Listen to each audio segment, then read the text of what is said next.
Hello, Vlogmas. I just finished getting ready. Well, I still have to get dressed. I'm in my robe still. But I finished doing my makeup for today. And hopefully today's vlog is going to be slightly more interesting than the past two. I am so sorry. And I didn't even have time to get clips of me being like, sorry, the video is so short.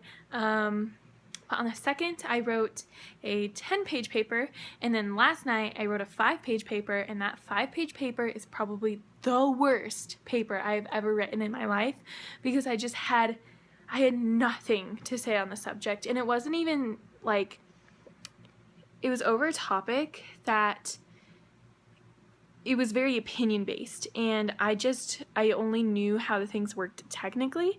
I didn't have an opinion on what was better. It was over, it was an audio production paper, and there are 3 options that we could write our paper on. One could be live sound industry or something. Maybe it wasn't just live sound, maybe it was other jobs within audio world or recording arts. And then the other one was you could write about plugins, and I know zip about plugins.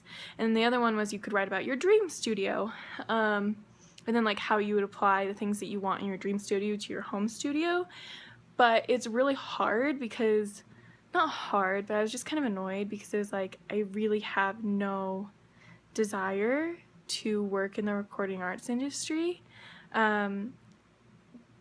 Because I know that there are just so many more people out there that would be way better than if I even tried. And it's not something that I've ever really been interested in. I'm interested in singing and performing, and that's the side of music that I'm interested in. So it's tell us about your setup right now at home.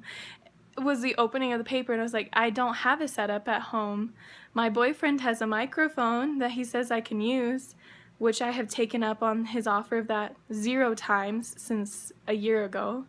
I have a laptop, and I have a keyboard, and my keyboard is not that good. I mean, it's good, but I would reckon that most people would not want to record and upload it anywhere with it, even though I probably will.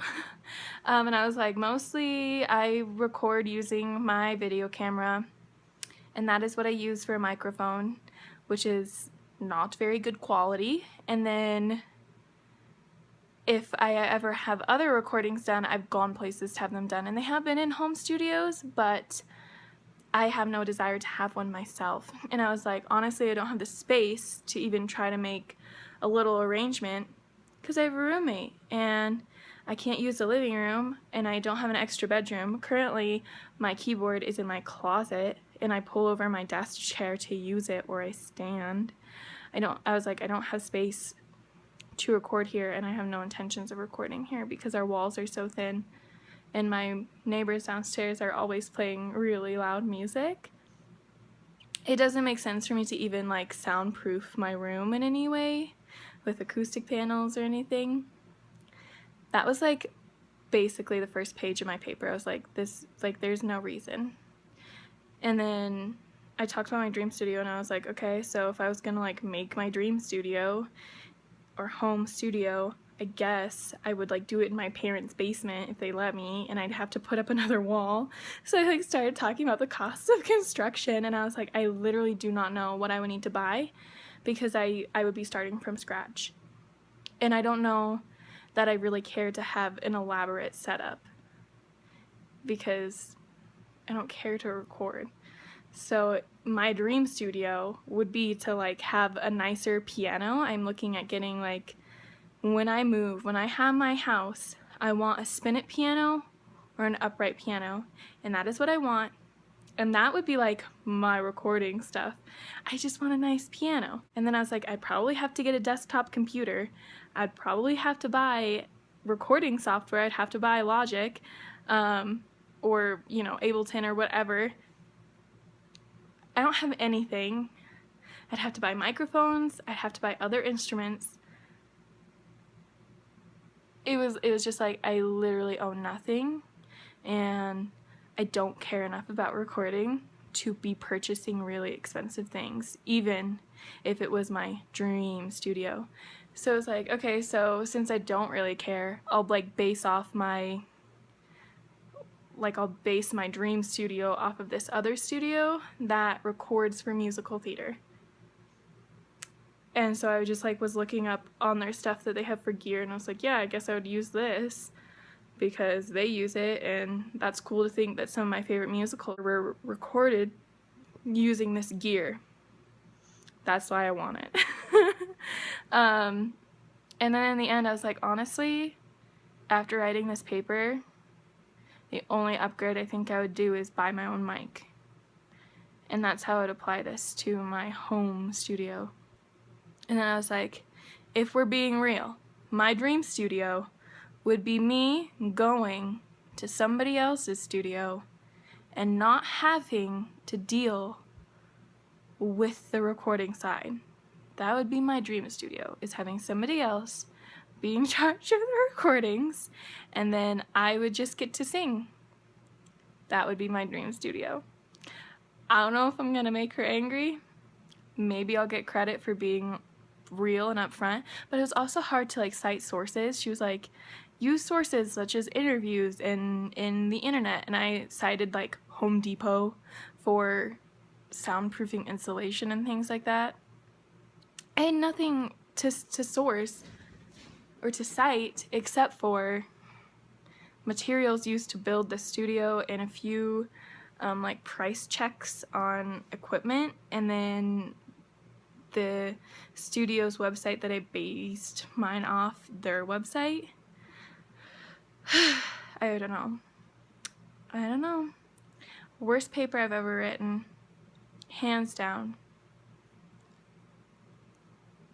But I work tonight, and I also have my audition in like a little bit. I need to leave soon. So I knew I had to get it done last night because I wasn't going to be able to do it today. I couldn't like count on that. Maybe if I get off work early enough, I will look at my paper and try to add and make it better or something. I don't know. Maybe not. We're supposed to be really busy at work tonight because the Parade of Lights is happening downtown, and that's a family event, and we are a family restaurant, and it's not that cold today. It's like 40 degrees, so it's not bad. So more people will be attending the Parade of Lights, and if you're wondering what the Parade of Lights is, I vlogged it last year for Vlogmas. Jake and I went to it. So it's tonight and it's tomorrow, so I'll be working both of those. Super fun. So I actually just got back from work, and Jake is still at work, but he's gonna be home in like an hour because he's cut, but he has to finish up a table. We were really busy at work tonight, and we knew we were gonna be busy. We had only walk-ins. We decided not to take any reservations because there's a parade going on downtown and FestCon, so there's like a theater conference for high schoolers, so lots of stuff going on downtown. And oh my goodness, there are so many people downtown. I couldn't get back to Jake's apartment because unfortunately his apartment is like, or the way I get to his apartment from work is the exact same route that the parade was taking, you know, coincidentally. So I had to backtrack about a block and then go around and come up here. So right now I'm making some leftover spaghetti from Maggiano's, so I'm excited for that. And as for an update about my audition, oh my god, it was probably like my second worst audition ever. I chose a song that had a hard accompaniment, and I knew that, and I actually practiced it with the person who is going to play for me in the audition, and I think she forgot what she was planning to do, but she played it differently than we'd rehearsed it, so it really threw me off. And I should be able to roll with the punches and still get it, but I got way off key. I got like an octave up or something. I don't know, but we stopped halfway through my cut and then started over, well, like in this halfway through cut. And then I was in key and it sounded really good in my voice, but I was pretty thrown off, so I started to forget the lyrics. And I got back on track, and that's fine, but like it was such an emotional song. The lyrics are really important to tell the story because musically or the melody isn't necessarily that hard, or it's not really in a range that would make the difficulty of the song go up. It's in a fairly easy range for most female singers. So the lyrics are really important, and your acting is really important in the song, and I was able in both of my mess ups to stay really in character and stay really in time and acting. But I don't really know how much of that audition was that good. I think earlier when I got out of my audition, which is why I didn't like update you guys then, I was a lot harsher on myself about how bad I did. However, my voice teacher was in there, and she was playing for me, so she knows what I can do. The person who is going to be our vocal director or music director for the show, she's never met me before. So I feel really bad. I feel really bad that I probably embarrassed my voice teacher by screwing up so badly, because it was very clear when I went in there that she'd been talking me up to this lady, and that's so sweet and so nice. And then I just so lowballed the expectations that they both had for me. They were talking about how I was in Next to Normal and how I was in Avenue Q here, and you know, Leslie was complimenting me before my audition, and then I just feel like I did not live up to her praise, and that's really hard for me. I feel bad that I embarrassed myself and probably embarrassed Leslie a little bit. Like, when I make mistakes, that's how I feel. A lot of times it's not me feeling bad about myself, being like, oh, I made a mistake. It's like, if I make a mistake in a show, it's like I let down the team, I let down my cast. What if I throw them off? And that's, I don't know, I guess that's my accountability. And like, messing up in this audition, it makes me feel like I just wasted their time. Like, and I embarrassed my voice teacher. I don't know if that's true. That's me talking and being hard on myself, but that's my thought process, and that's why I feel bad, instead of being like, oh, you know, like, not every audition can be perfect, you can't get every role, things like that, and you kind of have to roll with it. But I really want to be in this musical, and there's a particular person that I want to play, and I just don't even know if I'm going to get cast because of this audition, except for the fact that I have accountability and I have a really strong resume. I have a lot of good things going for me on my resume, lots of good roles in roles that have difficult voice parts and in shows that are difficult musically. So I have that going for me. I just feel bad.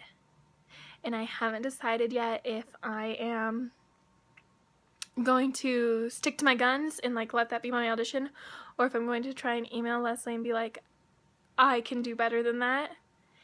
If not for you, just for me, let me come in and do something else for you guys. But I don't know, at the end of the singing portion, if you hadn't ever done a show at my college, they were requesting a monologue, and they're like, we don't need a monologue from you, and I was like, yeah, okay. But my voice teacher had told me like a few days ago that she didn't need to hear a monologue from me, and that she only wanted me to do like 32 bars. I ended up doing more than that, but just because there was not a good place in my song to start that was like 32 bars, I ended up doing like 2.5 minutes. But she was asking for a full song and a monologue from people that she'd never seen before. So she said the cast list will be out at the end of next week. So at the end of next week, I will know how this has gone, and I will probably, I will let you guys know. I will vlog it, you know, things like that. But if I don't get in, I'm going to be pretty torn up, because I don't really know what else I will do for my ensemble. I have to have an ensemble, and a lot of them are really weird, like, oh, well, we already have this vocalist that we've been working with for 4 semesters, so we don't need anybody new. And I'm like, well, I'm required to have an ensemble, thanks. Yep. Hitting the spot. Alrighty, I'm gonna go make my spaghetti.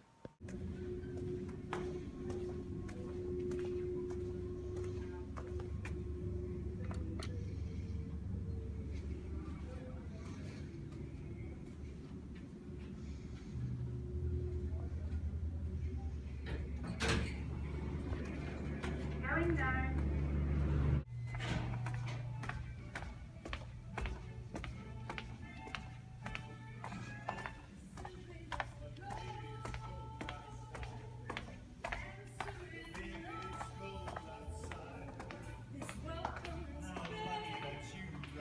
I'm opening up a Christmas present that I had shipped to Jake's apartment.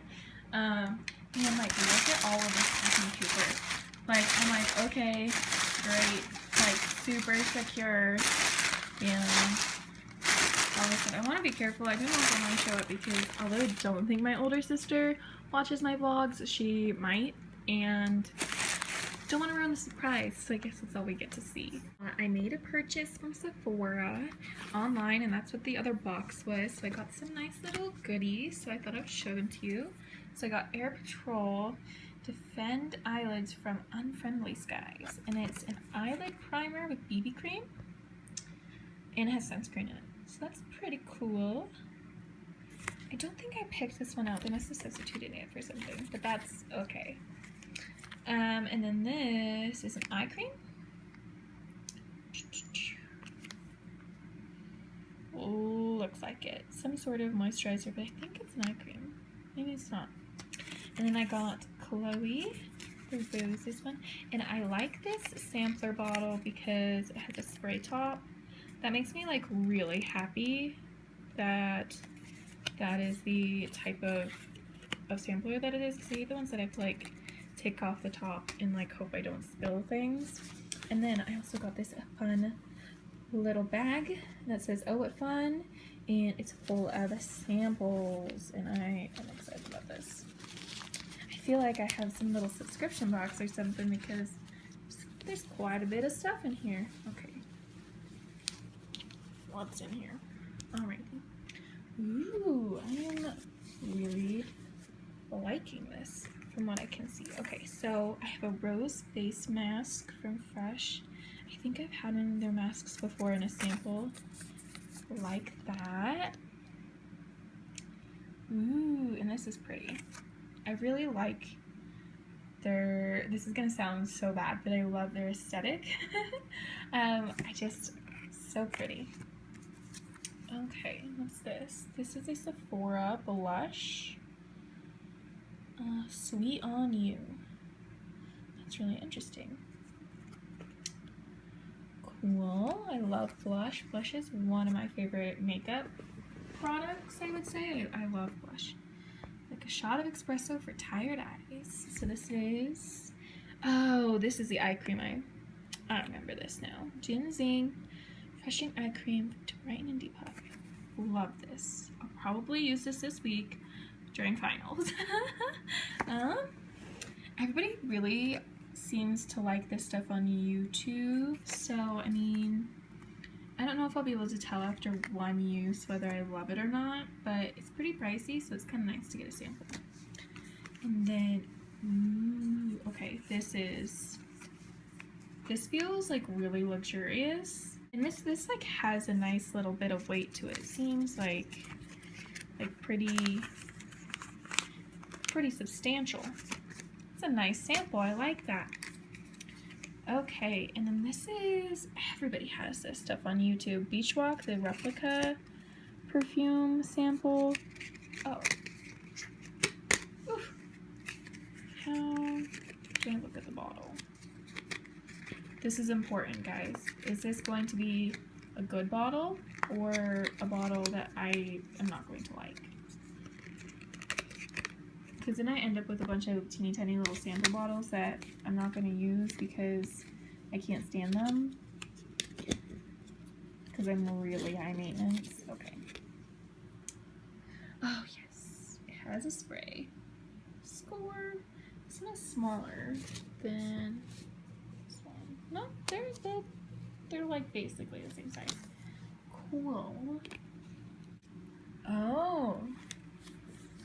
This is a nice one. Josie Moran. Josie Moran 100% pure argan oil. Dude, I should have just like set this camera up and like shown this instead of just my hands. Sugar Rose. A tinted lip treatment. So overall, I would say that this deluxe sample bag that I didn't have to pay for, I just looked up on Retail Me Not some coupons for Sephora, and I was able to get this entire bag for free with I think I had to spend $25 to get this for free. But then every Sephora purchase you make online, you get 3 samples. So that's where this one came from, and this one, and this lotion that I'm insisting is an eye cream. So that's where all that stuff came from. Yay! Wow, I am pleased and like super impressed with this sample bag. And yeah. Alrighty guys, I think that's going to be it for the vlog. I hope this one was slightly more interesting. Again, not really showing you things as I'm doing them because I just kind of had some stuff I couldn't film today, like my audition, like going to work.